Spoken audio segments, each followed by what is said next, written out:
What have been your learnings through that resourcing piece? Because I've had many conversations with you where it's kind of been like, I'm doing all these things and I need to not be doing them all. But you've hesitated, like you just said, that you've hesitated, then you've come back and gone, I still need this and I don't know how to attack it.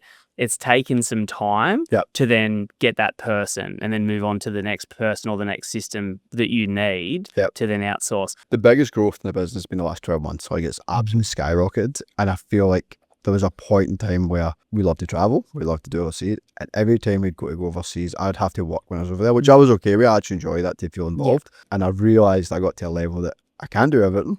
So I either need to accept that this is where we're at and we don't move any further, or I need to bite the bullet and I need to look at how to expand it. The hard thing is picking the right people, which I've found more challenging than it was. So I'm good with hard conversations, they don't bother me, but I have found that when you bring people in, you're always kind of questioning, are they invested the way I want them to be, and have I invested enough time with them? And I'm quick. Like a few years ago, I'd probably a bit more ruthless with decisions, whereas now I'm trying to think, like, have I done enough to make sure they understand what I'm trying to say? So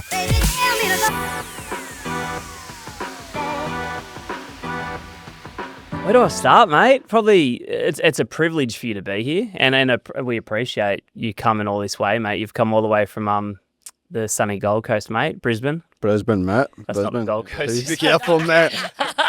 Don't say that. You will get hit for less. Yeah, you've come from Brizzy all the way, 3 o'clock flight. But I've been fortunate to know you since before you got into business. Absolutely. We were just talking about that before. We used to have the luxury of actually punching each other in the face in boxing, which was great. It's very mixed. Good way to get close to someone. Yeah. And most of the time we were just wrestling. It was like man on man mud wrestling, which was fantastic. That's how we got to know each other up close and personal, and we fought together and we had fights in the ring, and that's where our relationship kicked off. And I remember back then you were on wage, so you're working on wage, getting paid money, had no business experience, had no property experience, and you've come a long way since then. You're really successful in business. It's only been 7 years since you launched. You've got a successful property portfolio.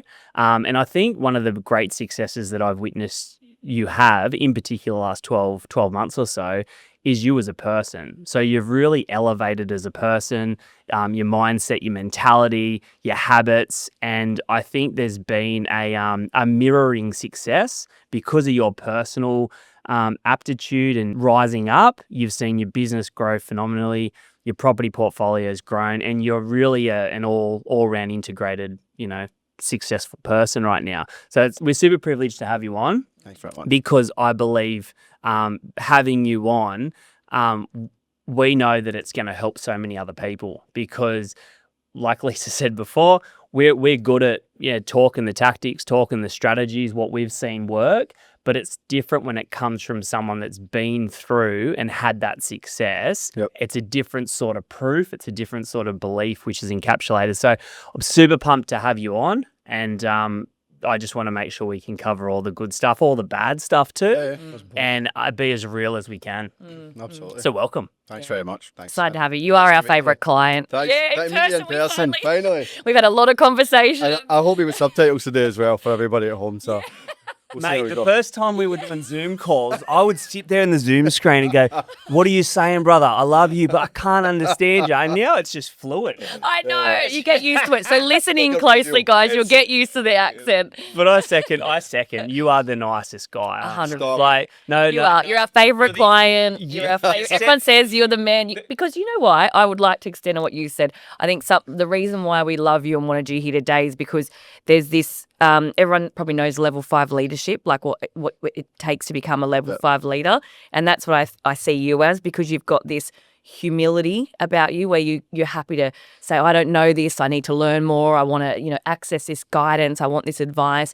But then, and you're not afraid to put your hand up, but you've got this will, like, I will figure out a way. I'll get it done. I'll keep moving. I'll keep improving. I'll keep building. And I think that's really admirable. So, yeah, you've got it all going on, Paul. No, I appreciate it. You're a kind soul, mate. You're a kind soul. Yeah. Completely agree. I am stubborn is what the real answer is there. No, you're determined and you got will. That's respect throughout the whole way. 100%. I think it gets you a long way. So I genuinely agree. Like you're a great person, great business person to have on this show, and I just think so many people will learn from your story and your successes. Why don't you kick it off at the start? Like, why don't you where you've come from? Like, I know it was only a short time ago. Feels like a lifetime ago. It does, yeah. But sort of 7 or so years ago, maybe 8, maybe a bit longer. Yeah, no. We got to know you. It was like I was actually down in Gosford, so it's been a while since I've been back here, which is kind of surreal driving through here.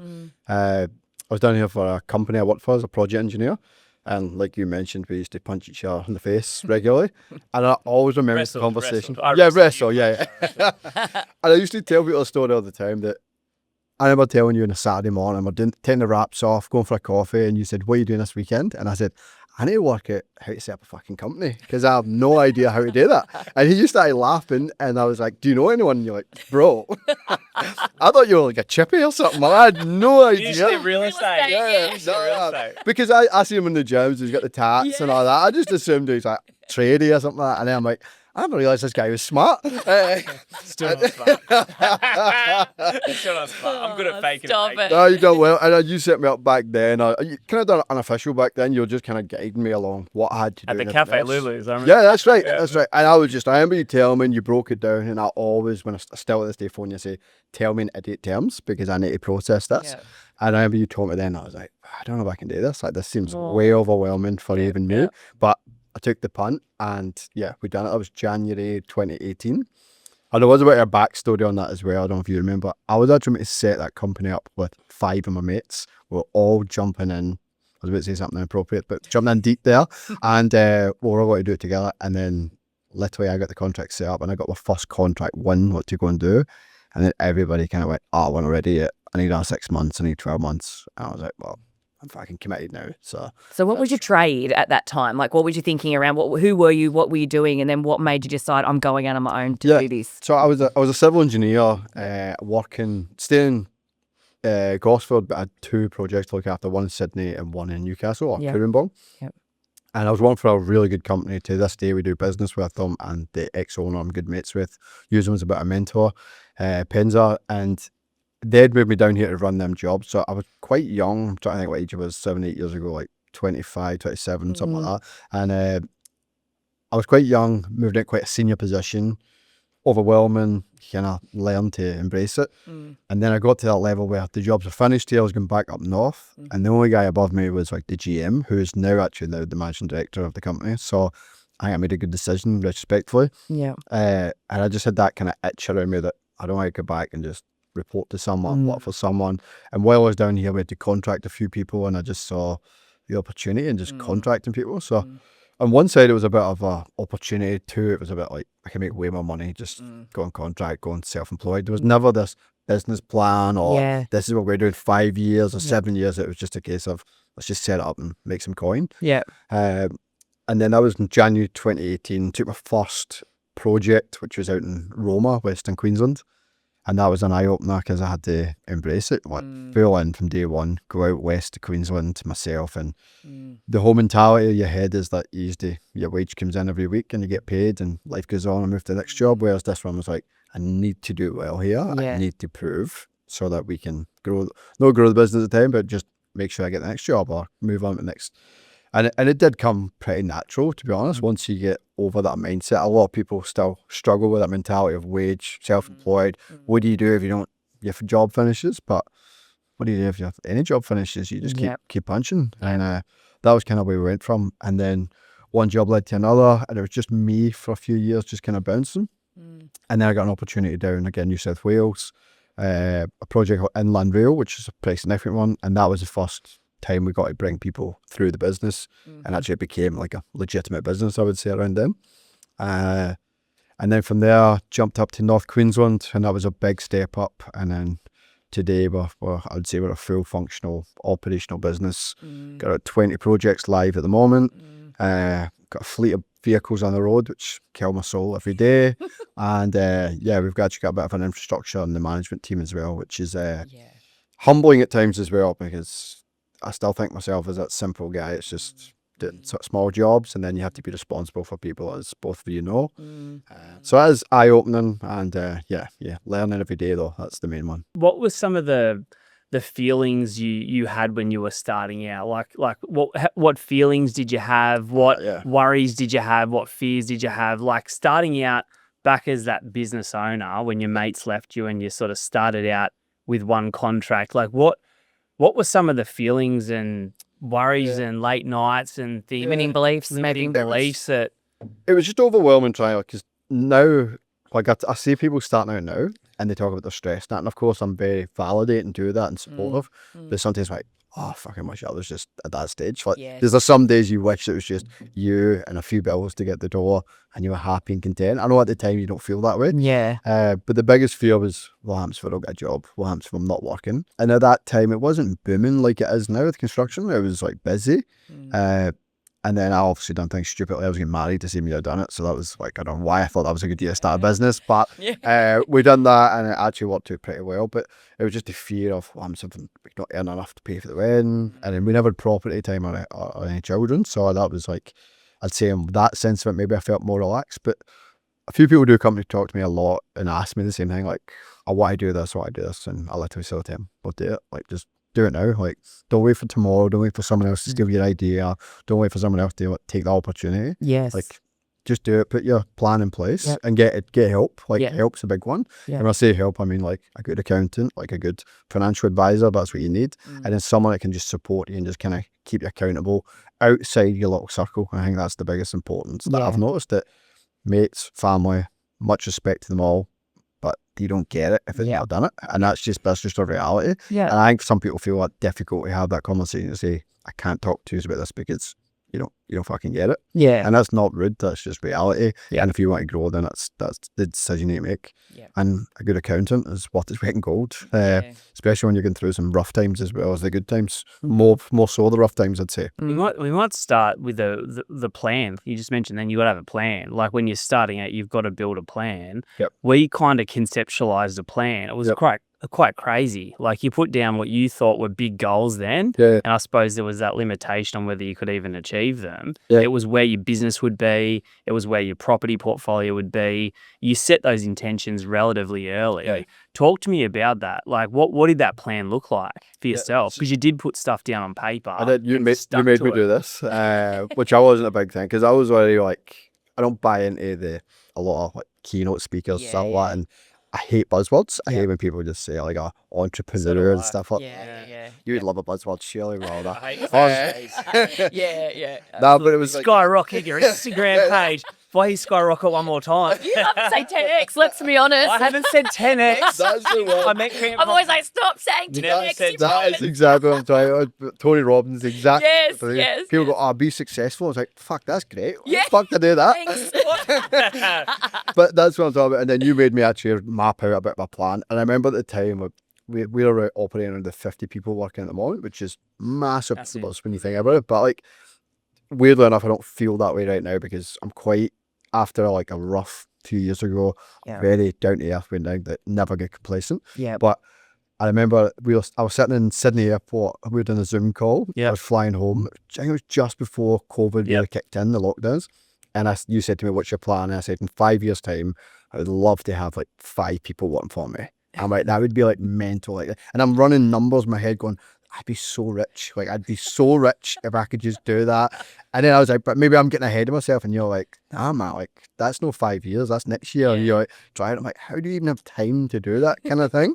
And again, I got some structure, which is another kind of buzzword, but it's on the fence. But it is true. You need to have some sort of structure. How do you manage it? Your time management. And that was a phone call. I remember sitting in Sydney Airport, and you're like, no, that has to be the plan in 12 months. You have to drive that.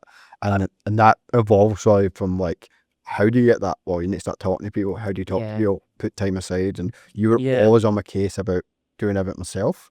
And you were saying delegate stuff out or outsource things, which again, as a business owner, when you're starting out, you don't want to outsource anything. Exactly. You want to paint everything, you want to draw everything, you want to deliver every letter personally.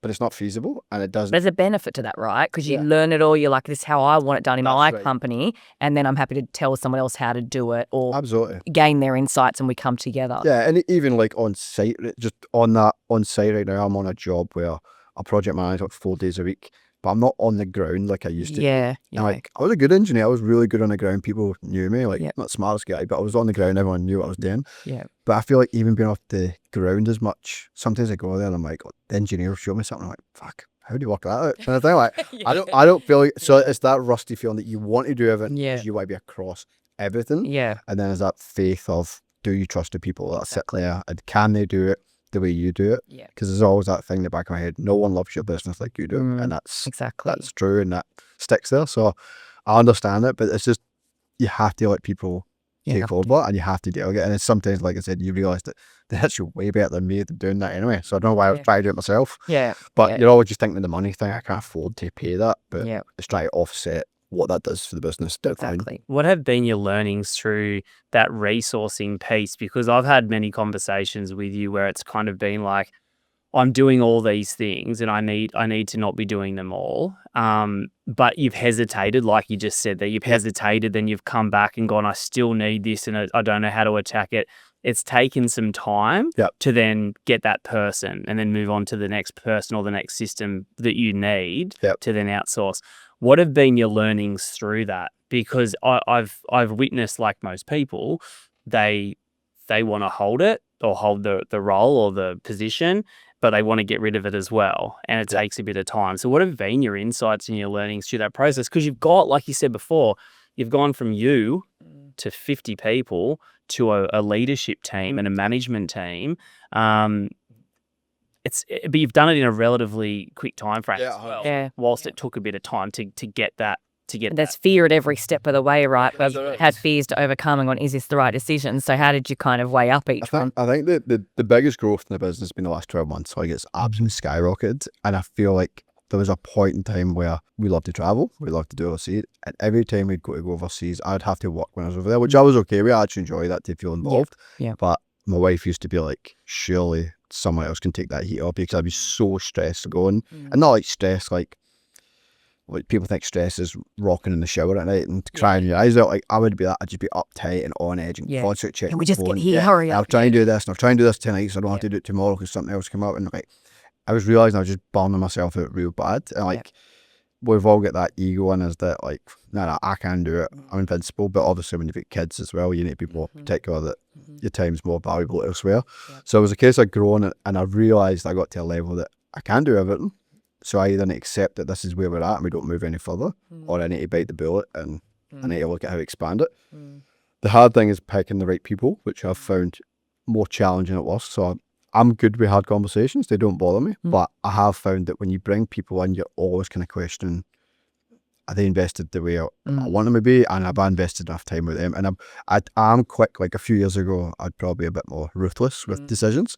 Whereas now I'm trying to think, like, have I done enough to make sure they understand what I'm trying to say? So you've always been saying to me for years, get off the tools kind of thing and just focus on the business. We've tried that for a while and it worked, but then those opportunities come up, and that's why we've done what we've done, which I'm good with, and I will eventually transition out again. But just try to get the right help. And then the right help is good. You can hire someone, but then you start realising we're not a mum and dad business. We want to be a legitimate business. So then you try to put systems in place, but you don't just download forms and say, we're systems. No. You need to implement them. You need to own them. You need to understand them. Yeah. And then you make sure they do as well. And then before you know it, you're just like, fuck man, I'm spending so much of my time just focused on this. Yeah. So then you realise, well, I need someone for that as well. So unfortunately for me, it was always till I got to a burning breaking point. And I was like, that's when I need someone. Probably should have done it 6 months before. Maybe 12. Oh, I think what I saw, what I witnessed is you had roles that you wanted people to do, but you got stuck, similar to buzzwords, right, or cliches, you got stuck to labels. Yep. That's something that I really saw. Yep. So you would go, for example, I need a general manager that's full-time, or I need a HR person that's full-time, or I need this person. But it was about detaching from those labels and working in what's the best fit for what you need, not for what other people say you need. So, for example, if you need an EA or an executive assistant that doesn't work 5 days but works 3 days because that's where you're at, that's okay. and make it a win-win between you and her or you and him, and then grow from there. And I did see that transition, that as soon as you stopped labeling things as what the rest of society does and created the business on what you need and how you need to operate, I've seen so many people come into your business, and you also, like you said, being detached, that if they don't fit in with that, then you'll keep going, you'll keep looking. Yeah, absolutely. And just like we brought on that senior management role, and then I brought in an EA recently that's been amazing, part-time, really helped me day to day. They seem like the little tasks that that can ruin your day pretty much if you don't sort them. So I brought her in, and then I brought in a VA as well, which I was always on the fence with, because let's be honest, Scottish and Filipinos, it's a hard. It's hard. There's some barriers there. I've got a few Filipinos that work for me, and they're great people, but their language is always funny. So I had one originally, and this is actually a good lesson, is I brought them in from a Central Coast mob as well. And the first one just wasn't the right fit, but I was so in denial that I need to do more, and I was trying to contact them every day and have catch-ups, which was challenging, but I was trying to change my method and how I deliver what I need done every day. And then I then kind of realised performance-wise it wasn't the right person, so we switched that one off, we brought a new one in, and then I changed the whole communication from, I don't need to talk to you every day. Like, that's why am I talking to you every day? And not to sound obnoxious there, but that's why other people can talk to you every day. So now, like, my EA manages the VA, which might sound a bit backwards to people. It's working brilliant. Like, things that happen like that, not so, and sometimes they're chasing me for stuff now, and I'm like, whoa, this is good. This is good. I like that, and I always say, like, never be shy on asking me where stuff is at, because I honestly care more than anyone. So if you're chasing me, that's a good sign. So keep it coming. So again, the same things, you do need to, it's a big cliche, but fail to see what you need, kind of thing, and that's what I realised. The only thing I don't understand is I've got more people in the business from a management assistance than I've ever had, and I still don't have any time in my day. I don't know what's going on. Like, what was I not doing like 12 months ago? But I feel like every day I'm just like, fuck, I need like 4 hours tonight. Like, I've cut back on that. That was where I was really bad before as well. Before I put the boundaries, I was going home from work. I made 2 hours blackout for Ziggy and Bon.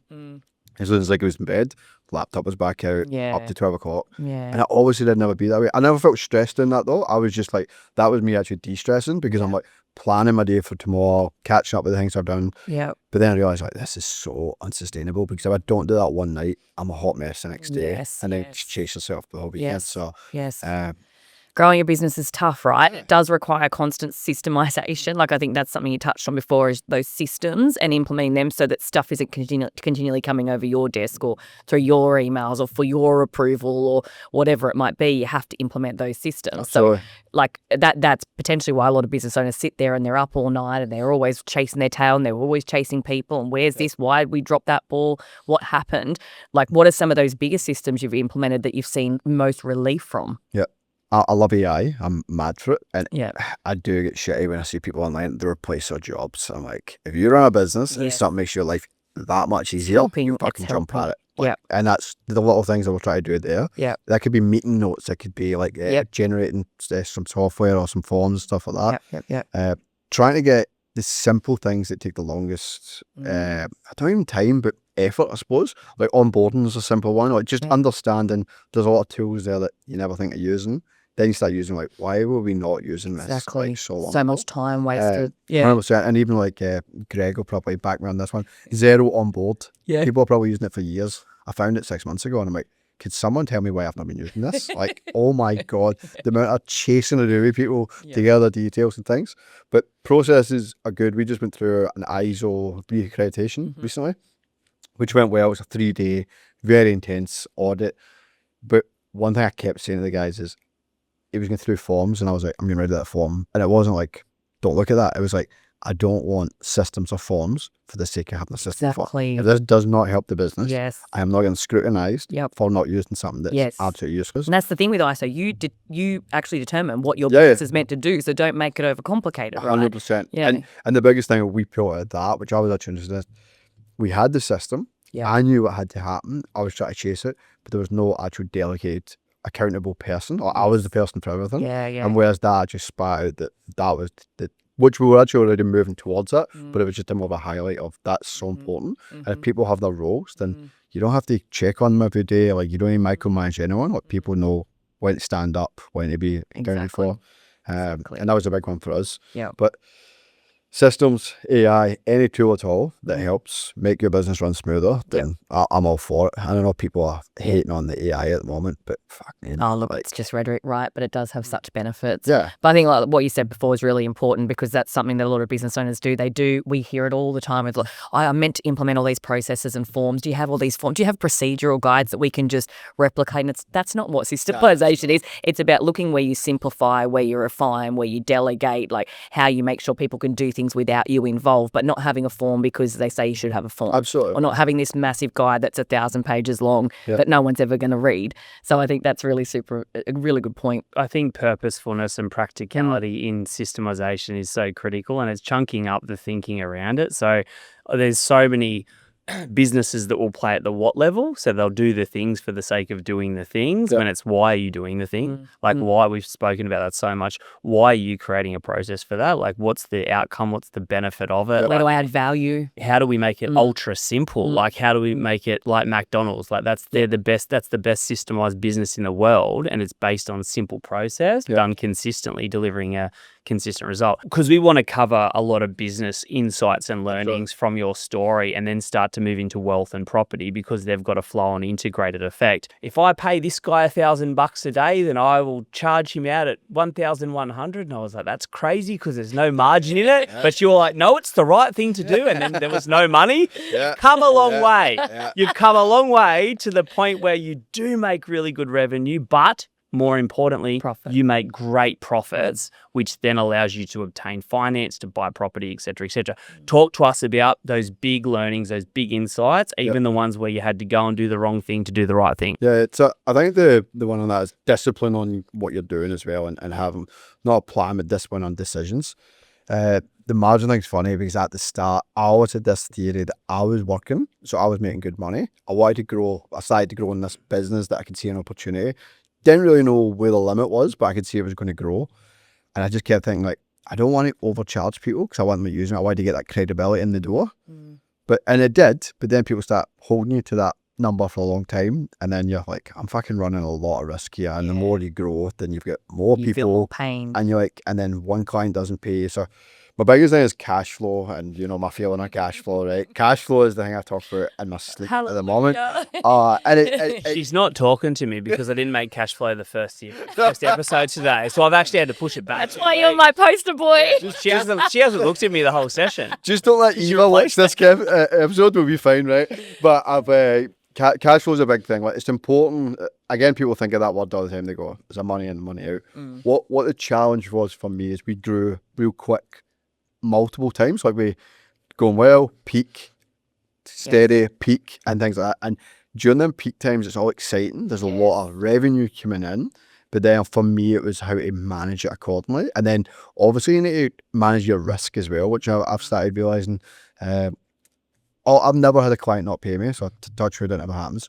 But because of the game I'm in construction, a lot of these big companies we work for, computer says no, or the accounts in the Philippines, or stuff like that. There's always a drama. There's always something there's nothing you can do, mate. You've done everything right. I'm like, well, where's my money, kind of thing. But that can happen we just had one recently. It was like a couple $100,000 for probably about 6 weeks, 2 months. We just had the cash flow. That's a lot of money. Like, that's stressful enough for anyone. And that's the thing, that you always need to be preparing for them rainy days. But it's how to get to them position is don't have shit margins, as the other thing. And get out of that mindset that, I don't want to say I'm ripping people off or stuff like that, but back your product, whatever you're doing, whether it's my game or something else, back your product. If it's competitive, then that's fine. I like to try and pay my guys more than the competitors, because I want a retention thing there.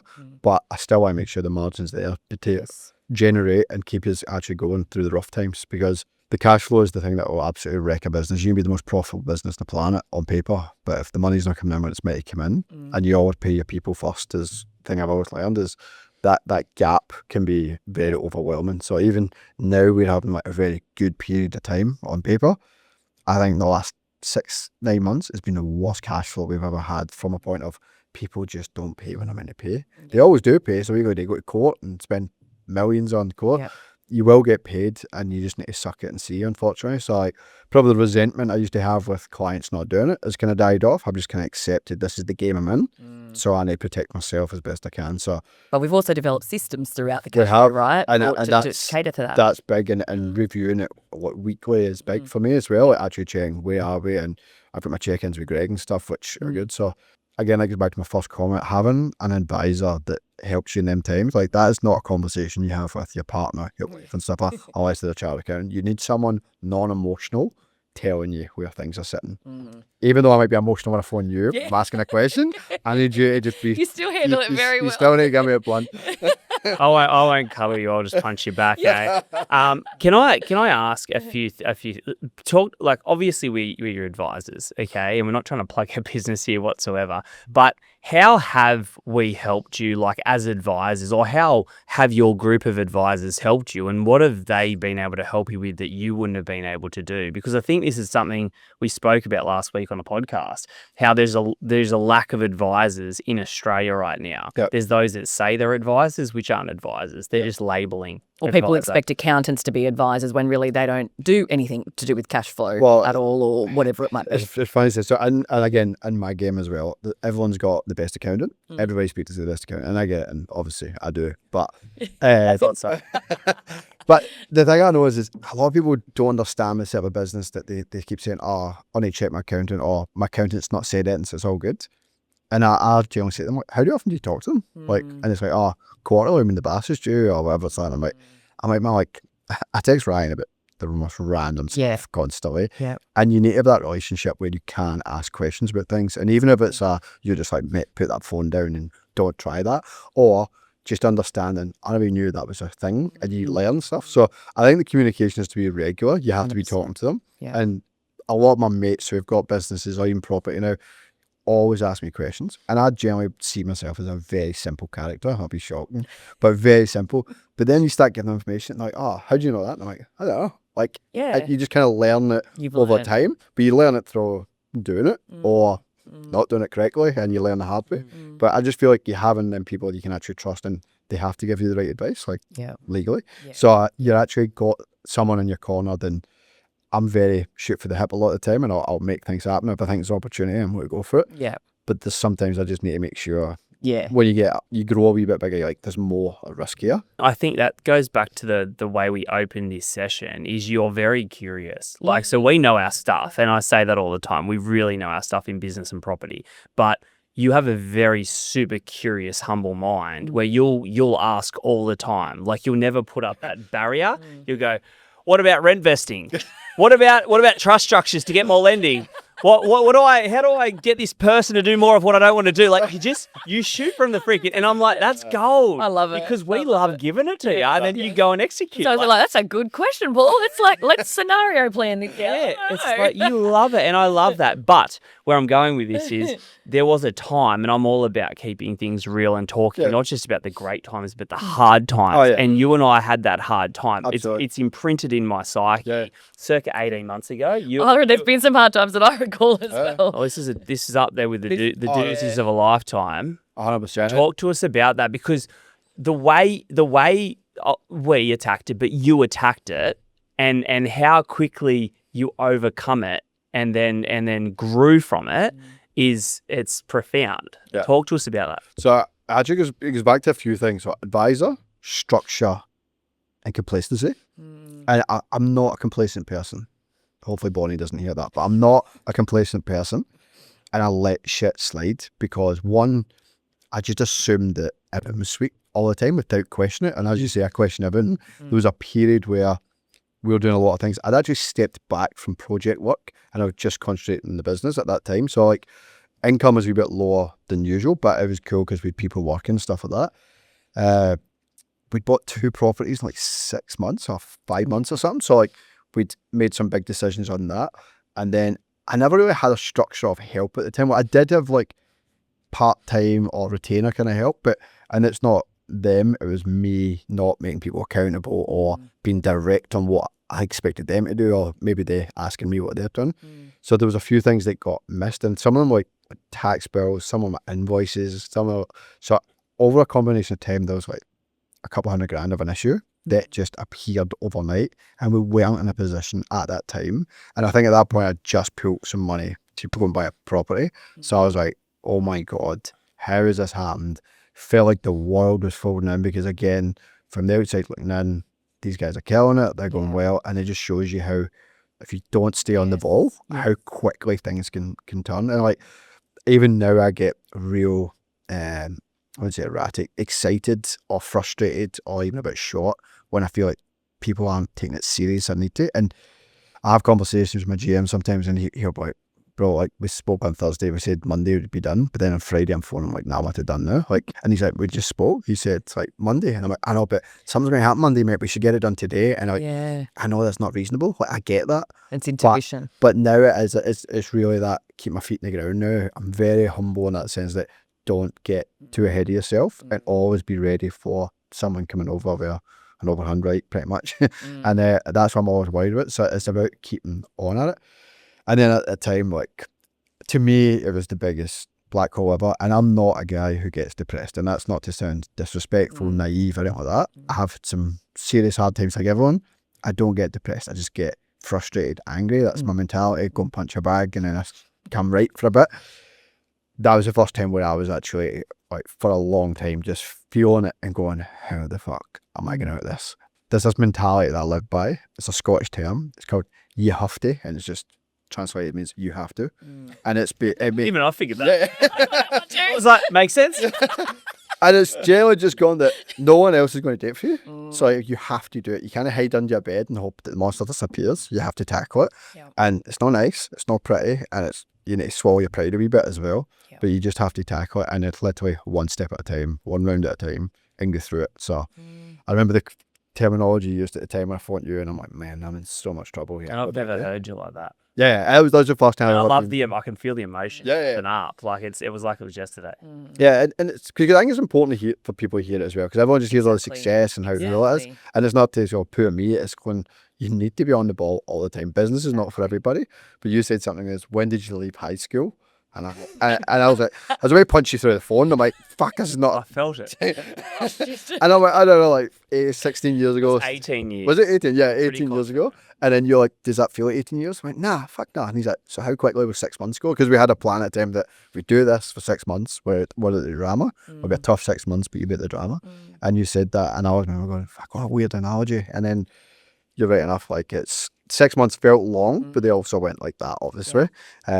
But it's just about, you can always turn around. You just need. And you did, mate. 6 months. It was honestly that. And the only reason I drew 18 months was because of how quick was it since you left school. It feels like yesterday. Yeah. And your heart was beating through that phone. And I knew that if you could just stay cool for 6 months and work the plan and stay energetically okay, you'd be fine. And look at where you are now. Look at the mindset change that you got through that. And I think that's where a lot of people do give up, and some rightly so. They just don't have it in them. They don't have the energy. They don't have the mindset. They don't have the person there helping them, holding them accountable. But you changed, by the sounds of it, in that moment into this business owner that now wants to know everything about his numbers, everything, what's happening when's this going to be due, where's that money coming in, how am I going to do this, etc., because you have to take responsibility for that. Obviously, we're your advisors, we're your accountants, we need to be across that, giving you that information, but you have to know it because you're making all the decisions in your company. So that, I think, was the start of that point where you went, I want to know every bit of information you can give me, but I want it in a simple way that helps me go, bang, I can make a decision tomorrow or today. And in a weird way to say it, it was probably one of the best things that happened to me. Yeah. Which wasn't feeling the best, right? But it probably was, because it just made me, right, gloves are back on, let's go. Let's make sure this happens. And I never want to go back there. Absolutely. Yeah. Absolutely. And that's why now I still get shitty over the small things. Yes. So I'm like, it's the small things giving way that lead to this. Exactly. You need to stick to it. Yeah. So I'm pretty disciplined on that. And then I just made a comment to Bonnie not too long ago, and I said to her about, I feel more nowadays as a business owner, and I know that's a fucking shit thing to say out loud, but than an engineer like it used to be. Like I feel like I'm more, because all I do is all I read is property books. Yeah. I know you with questions. Lead podcasts with property. read things about AI and stuff. I'm always thinking, no, like doing that. And I'm like, when did I become a nerd? Like, where did this come from? Like, But you have to be, because you're running a big business now. You have to be. You've evolved. You've changed. Yeah, it's a bit of maturity with everything. And then even like this year, we went back to Scotland, which was a business trip for bringing engineers across. Yep. And it was a good little trip. It was only 3 weeks. And on the flight to be back, I just felt sluggish. And I'm like, I should feel good after it. And then that was another just thing. I was like, I started going through everything that could hold me back. I'm like, not a big drinker, not drinking in the shower, but I just cut the alcohol. And that to me was another, it wasn't so much quitting alcohol that changed everything. It was more, that was the moment where I was like, that's it, right? Enough's enough.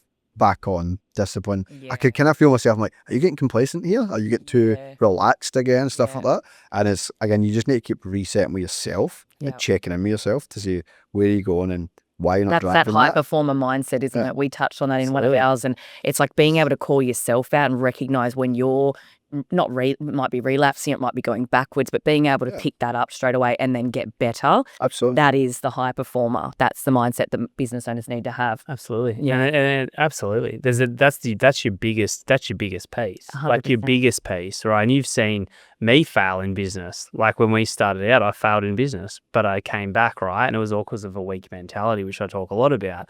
And I've seen you have a pretty solid mentality through business. You've always been curious, had a curious mind, kept pushing forward. What was the saying? What was it? You have to. You have to. You have to. You have to. Yeah. Right. You have to keep punching. So you kept punching. You have to. I'm going to get that right. I'm sorry. I'm like, it's your saying, mate. Anyway, you have to. But you kept going. But I've definitely seen, like, I've always been aware that you remove alcohol, you get better energy levels. You get better energy levels, you attract better things, right? I think a lot of people know that. Yeah. And I've always done stints off the alcohol. Great things happen, and then I'll have a few beers and don't feel so great. It's an energy thing. But I agree. You started out to do a couple of months. You've done 8 or 9 months off. And which is amazing. It's amazing. And it's a direct correlation, I think, to your business has been growing, but it's exponentially growing now. It has changed. And I'm not saying that's to do with it. I'm not paying out on people drinking. But 100%. And it's not even about the alcohol anymore. It is that discipline, keep myself accountable. I go, because now I'm too stubborn. I'm like, I don't want to break it now and start again. Yeah. So now I'm just like, nah, like that's. Do you think you will? Nah, I think I'm off it now. Like forever. Yeah, I just don't see the point now. And like say I'm too stubborn. So. And you go to all these events and you run all these things. And I done a solo trip to the UK. It was my grand's funeral, but Scottish funerals are pretty fucking wild. Oh, so, and I was sober there, and I'm just like. It's a bit weird at first now, but you get over it, and then it's like, I don't care. Like, actually, that's the big thing I've noticed in the last probably 12 months. I just don't care anymore. Like, not care about myself, but camping, anyway. Like I used to try and impress people and try. I just don't want to make think I'm a dick, and I'm like, I know I'm not a dick, so I don't need to try anymore. I don't do this for you. I do it for me. I'm too tired to try this anymore. So just be yourself, and like honestly, the outside noise does not bother me. I just accept it. That's awesome. So give us the quick recap. Okay, and I've already said this before. Give us a quick recap on your biggest learnings in business, right? Like short, sharp, biggest learnings, biggest like stick tos, biggest stay true to grow your business. And then I want to start to move into what you've done, how you've used your business to transition into creating a lot of property wealth. First one is trust my gut. Every single time I've been on the fence with something, and I've only done it a handful of times that I went, like everything looked good, but my gut told me no, and I went, I'll give it a punt. It's fallen over on its ass, and I've been so filthy at myself. So I think that goes for everybody. Yep. If you believe in something and you run the business because you're the best at it, that's why you're doing it.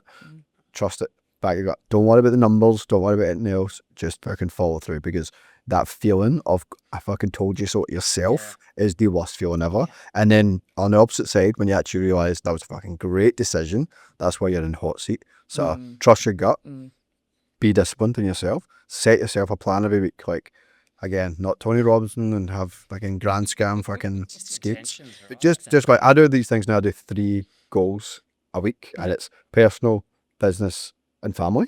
So I keep family, personal different. Personal's for me, family's family.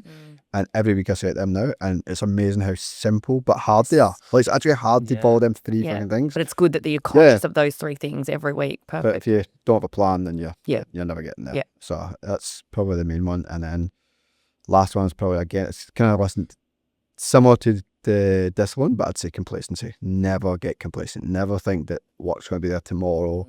money's out the beginning of the door tomorrow. Always be enjoy today, but plan for tomorrow kind of thing. So I think that's great advice, the complacency one, because like the best growth happens when you're doing something that you like shitting yourself about. Yeah. And then you do it and you're like, well, you trust your gut, right? Your head's telling you no, but your heart and your gut's telling you yes. You go and you do the thing. You're like, I'm so glad I did that. And you rose a level. So I think it's the same with boxing, like to bring it back to that. When you get in that ring for the first time, you're wetting yourself. You are scared shitless. You leave that ring, it's euphoria like you've never experienced. Straight away. Yeah, and you're like, I can't imagine not doing that. And I think the same applies with a lot of business owners. They are okay. Some are okay. Some have okay profits, but they stay complacent because they're okay and they don't want to risk the okay. Well, I think they go into business for the wrong reason, right? We talk about this a lot where we say a lot of people go, I want to go into business because I want to earn all this money and have all this freedom. So they think it's going to be like A to B and they forget it's an entire journey. Like you just keep progressing, you keep progressing, unless you're going to just build a company to sell it. Yeah. And even that would be too difficult, in my opinion, to do very, very quickly with your heart in it, right? But I think that they've got to realize this is a continuous journey. You're not going to get to a point where you go, yes, I've done it all and I'm sitting here and I'm free and there's money everywhere. Like it doesn't work that way. So you've got to have that continuous improvement mindset all the time. And using that to attack complacency. Exactly. I think because to get around complacency takes courage and it's scary as shit. And even if you had the beautiful big business, which I don't believe you can get without attacking complacency 100%. Continuously, is that every time you'll go up a level, it's scary as shit, right? So I think even if you did that, right, and you got lucky, we'll call it. You go over into property portfolio land, you've got the same fears, you got the same scares, you still got to kill complacency, whatever you do, right? And then you're going to have that in your personal life as well. Just what you said there just reminds me that there's a guy, lives up in Townsville, done work from before, and he's very successful for 25 years, and he's just a hard-ass North Queensland guy. And literally I phoned him a few weeks ago, and I was just on one of them days, as we all have, where everybody's phoning you about the dog needs acupuncture or something like ridiculous. Acupuncture? Yeah, they do, mate. You so much. Mate, trust me, I've been through a phone call about this. It wasn't even my dog. But you get these phone calls, you're like, how the fuck was I the first guy on your phone book? Like, you just scroll a long way to get to me, man. Like, so you start thinking of that, and I said to him that day, I said, mate, how did you do this for so long? Like, how did you do it? And he just laughed, and he was on the shit day, then he kind of laughed, and he said, it's not for everyone, eh? Yeah. He said, everyone just looks at the numbers on a sheet and goes, oh, that's easy, and I want to do that. But it comes with all the other stuff, and that's not to downplay. Like, I love what I do, and I'm very proud of what I do, but there's some days like, are you fucking serious? Yes. It's always going to be hard times, always, that you have to overcome. Gotta be good at but you get better and better, right? Mouth guard. Yeah. On a mouth guard. But you build resilience. Yeah, you do. Resilience is a big one. Yeah. Yeah, my mouth guard's just got teeth marks all the way through it. I had to go to Turkey for mine. I'll be probably going to Turkey next year to get mine redone. We move over into property, right? Quickly, I'm always about the bridge, right? So you create good profits in your business, you have a bridge, and that bridge is finance, because then finance allows you to buy property. So talk to me about your learnings and insights around finance. And what I mean by that is the connection point between business profitability and then you being able to obtain more finance to buy more property, because we got to create the bridge before we start to go into what you've created with your property portfolio. Wow, when you start, I love and if property. you can't tell us, we're going to have issues, because we've talked about finance. No, I was going to say, where did I start here? So I've went through quite a few brokers over the years, with you at the start asking about property. I've always been obsessed with property, but genuinely, probably like a lot of people, did not think I could afford to buy a house when I bought a house. Yes. I remember the conversation again, me and you said, I want your personal goals. And I was like, I'd love to get property in a few years. And you're like, why? And I actually said to you, I want to get 3 houses in 5 years. That was my target. I think we've done 5 houses in 2 years. It just blew the water. And again, that was just you don't actually need to have all this money that people probably think. You need to go on the ladder smartly and then leverage absolutely everything. And obviously, if you've got a business that's profitable, then you need to leverage on that heavily and then just keep going. Again, once you're in property, as everyone knows, it's not all fun and games. It's a bit of a headache once you start doing this with managing people. I absolutely love property more than anyone, I think. Matty Sharp's probably sick of me phoning them. I get questions on a Saturday night when I find something. But it's just about all understanding the different types of things. So SMSF, I had no idea what that was, like 3 years ago. the trust, which is now my new baby, and then just the personal leverage of how we do it, and then understanding as a business, people try and keep their tax low, so they try to be all smart, and then you realise that that's actually not good for you if you're trying to grow a Build proper wealth. portfolio. So Yep.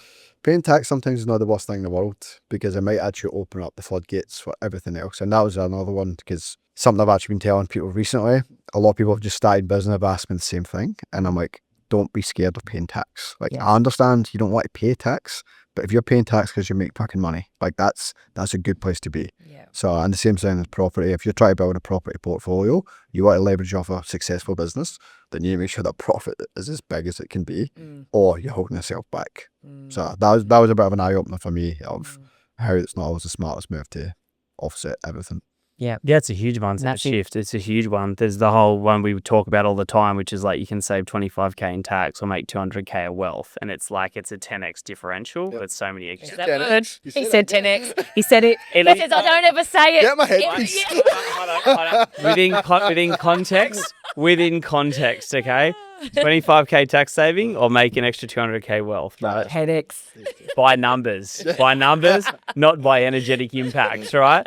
Okay, so let's talk about property. So what have, like, you've created a business, you've got lots of learnings, you've created a profitable cash flow strong business. Yep. You've used that position and that higher profit, which you're always saying, how do I show more profit? How do I show more profit? How do I pay more tax to then get more finance to buy more property? What have been some of your big simple learnings in your property space as well? Because you got your first one, then you got your second one. You've learnt principles that you'll stick to for a lifetime now to continue to build that portfolio, and then you've started to build in even more comprehensive strategies to expedite that wealth creation process. What are some of those principles? What are some of those things you've stuck to build your portfolio out? Get a good team is the first one. So a few things I never knew how to use a broker till like 5 years ago, whatever it was, 4 years ago. Never knew what a buyer's agent was, had no idea what that was. And then obviously get your accountant, talking to them people, and have it like a team. Make sure they're all talking. Like, when I'm talking to my broker, I'm like, Ryan, Lisa, I've got full access to everything. Whatever they need, like whatever you need from them, you go and contact them, because you need them all talking, so that it isn't, you don't get too deep in one direction.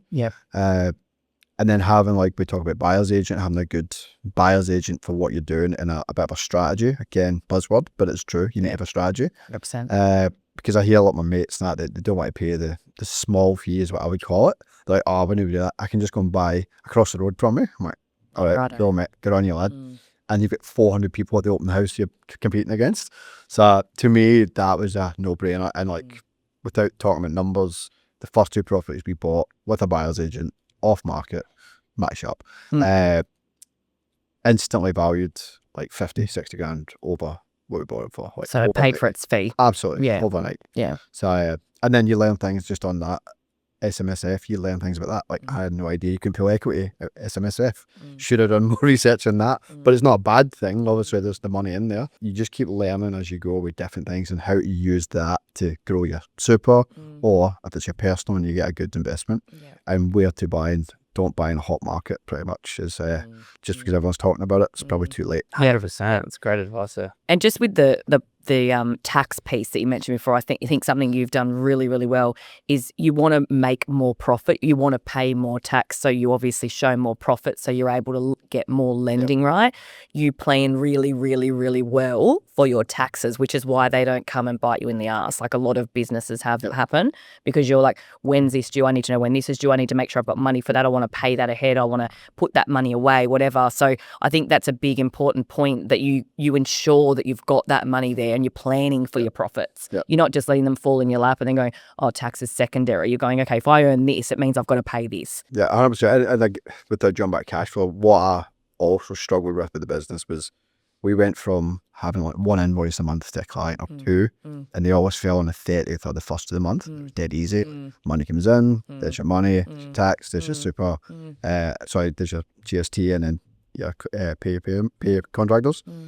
But then I realised that we were getting paid, we had claims on the 25th, the 14th, the 12th, and then all through the month. And that's when I was talking to you a lot. I'm like, where's our position right now? I have no idea what's in, what's out, and I was trying to like draw a line. And then it has been structured about making sure you do have money put aside, and we obviously do it monthly right now, or I catch up with Greg weekly, and I still sometimes don't think that's enough. Like I'm like, I want to know where it's going. Yeah. But it's just been structured in a way that you make sure you make that allowance for that. Yeah. To make sure that you're not jumping ahead of yourself. Yeah. Because it can be a scary position. But it transcends into property then, doesn't it? Because you've got cash flow management to do with your property portfolio then. So especially if they're negatively geared. Yeah, well, Always be that's ready for exactly that. right. Yeah. And when we bought a lot of properties originally, we got good deals in them all, but due to the interest rates that have been high, sky high the last few years, they're finally coming down to an actual nice level. So we're almost balancing out. So you do need to look at everything. Like what's your rates, what's your actual outgoings to every month. So it's not always pretty once you're in the positions, but like the growth in the equity in that is just through the roof. And That's then right. you mentioned Rentvesting, which again I discovered 9 months ago.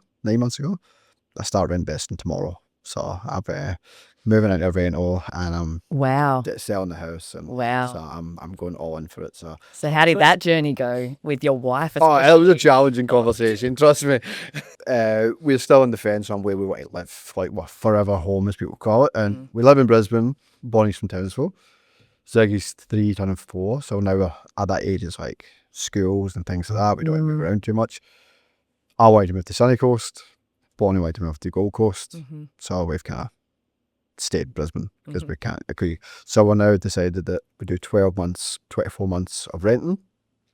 You can rent somewhere way better than you could probably buy right now. Yeah. And if you're a business owner, there's benefits to that as well, which is quite nice. So we made the decision to do that and then obviously sell the home, which I think the concept that I struggled to get, not my wife, but most people around is you grow up or you go through uni, you go through school, you go through working life and you just, I want to own my own home. That's what everyone thinks. Why would you rent? You don't want to own your own home. There's that whole philosophy that you may have 10 houses on the side all earning money. You're renting that's tax deductible right now, or your wealth is through the roof. But yes, you don't own the white picket fence that's everybody lives and dreams of.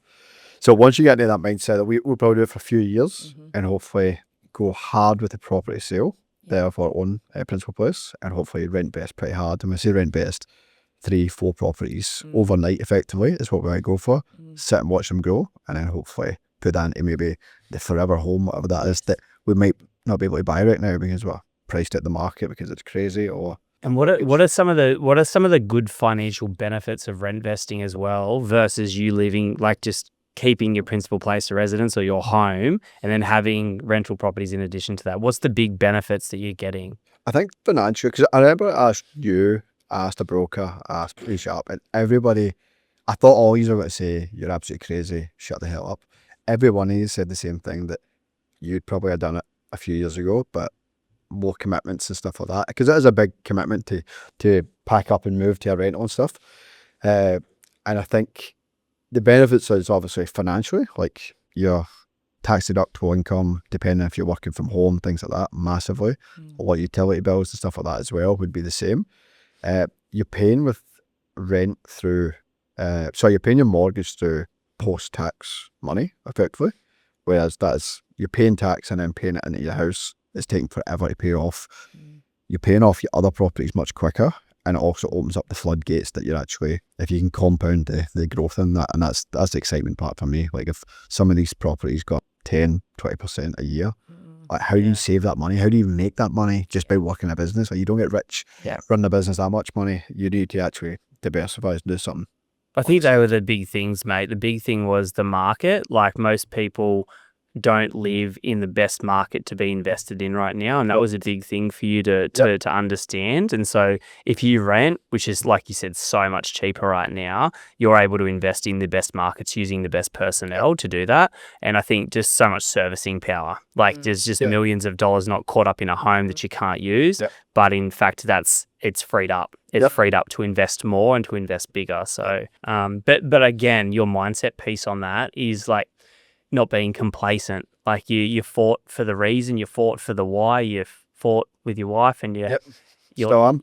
Yes, so yeah, I haven't been brought into it. So we're at almost an hour of time, and it's been a pretty powerful hour in terms of talking about business, talking about you and your performance that's enhanced the business, and same with what wealth you've created.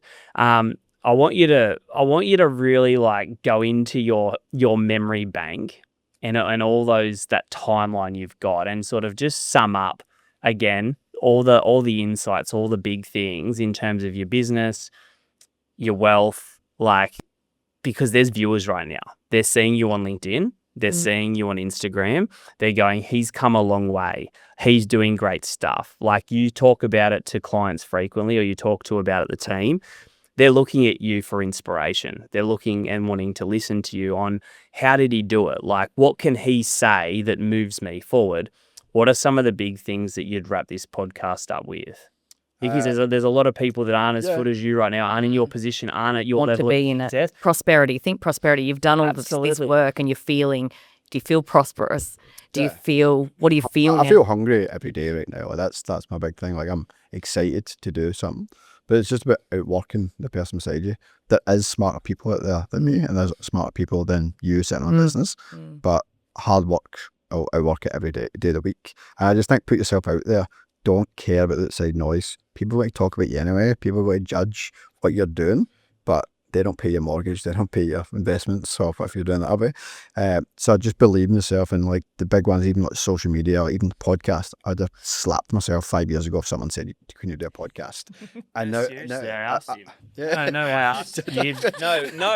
No. You did your first podcast. No, this is real. This is a real thing.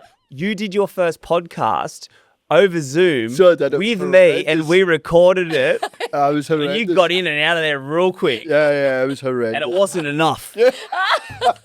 Well, that's the thing. Like, it's things like that. I would never feel comfortable doing it before, and even like social media now, I cop it so hard on WhatsApp groups for some of the shit I'm doing on. But we love it. But the thing is, it brings in attention, and like, there's no bad publicity, as if you say. That's right. And it's honestly just getting yourself out there. And some of the stuff, don't get me wrong, I'm like, fuck man, am I really going to do this today? But like, you do it because you need to keep that continuity, consistency, and momentum's a thing. Once you start doing it, love you said that word. Yeah, you just keep going with it. And like, I've got a routine every day. I go to the same gym every morning, and then I go for my sauna, my ice bath, as you would love. See my new setup? Check out my new setup. I'm looking forward to it. I've not an invite yet. We can go there after this. I got my budgies with me. But it's just like having that morning to myself every morning, and then I just sit and I do my content myself. The amount of people that say to me, do you have like a marketing agency, stuff like that? That shit I write. Like, I'll write that myself. Yeah. But it comes from, you need to be pumped up of it. You need to be excited to it. Don't just go into ChatGPT, type up like inspiration and post it. No one cares, man. No. You have to actually say it. You have to believe it. And even when you're talking to your teams, like, I've became that guy I used to see on sites that'd be dead excited with, and I'm like, fuck, this guy's a weirdo. I'm the weirdo now. Like, I'm literally running about site, all excited, and people are like, fuck man, it's just a bit of concrete. Like, just let it go. That's so. I love energy. That's such good advice. Like, and this is coming from a guy. Last podcast talks about him sweating too much. So I'm pretty detached myself. But I watched you 5 years ago, and you wanted to be on social media. Like, you wanted to promote your business, but you were kind of stuck a little bit in your own head. And now you can see that you're just being you. You're being funny. You're throwing laptops out the window. You're having a ball. Use that one. And it's good energy. But again, it doesn't matter whether it was building people in your business, building social media presence, learning financials and cash flow. I've seen you just stay consistent with it and just stick to it and stick to it and stick to it and lean on people for help, like you for cash flow. I don't know who you lean on for social media, but they would have been a funny guy. But the point is, you're authentic in everything humble. you do. Yeah, exactly. And that's right. Yeah, so I don't know. That's something I'm proud of, is seeing you just stick to it. Not just the hard work, but the smart work to get help with doing the smart strategic work, and you just become better and better and better. And just on that, actually, just accountability. Like, just own your shit. Do it. Don't have the victim card. Don't think that someone else should have done it, or they get better opportunities than me. We all get the same platform. Yeah. Yes, it might feel like some people, but get yourself out there. Yeah. And that's the biggest one. Love it. I'm going to send you this Zoom recording because it's so good. I remember it's it. so I was on site, I remember. Humble beginning. And I could hear people in the offices next to me listening, and I'm like, fuck, shut up. Oh, so You got to start somewhere, right? You got to start somewhere. Progress is better than perfection, right? Absolutely. Progress is phenomenal. Yeah. Leave us with something. Whatever comes into your gut, like you said, that you're going to follow, which you always do, which has got you to where you are right now. Yeah. Leave us with something. You have to. Yeah, I love You it. just have to do it. No one else is going to do it for you, so you need to do it. So maybe you have to spar me after this. Stop blaming your sore hand. Oh, Thanks, brother. Well done. Appreciate you. Thanks Thanks, very much. Paul. Thanks, mate.